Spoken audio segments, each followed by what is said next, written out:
Hi అండి. నిన్న మీకు ఈ పసుపు, కుంకుమ రాళ్ళ గురించి చెప్పాను కదండీ! ఇది మేము భద్రాచలంలో తీసుకున్నాము 50 రూపీస్‌కి అని. దాని గురించి ఇంకొంచెం మీకు షేర్ చేయాల్సిందుందండి.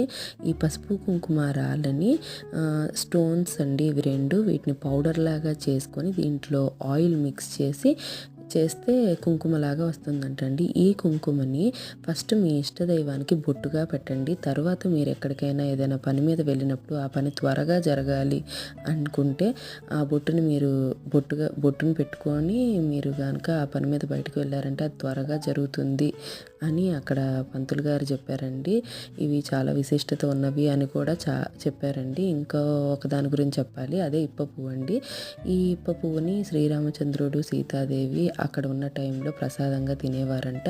రాముల వారి ప్రసాదంలో కూడా ఈ ఇప్ప పువ్వుని ఉపయోగిస్తారు అని అంటారు. ఇది చాలా గిరిజనులకు ఉపాధి కూడా అంట.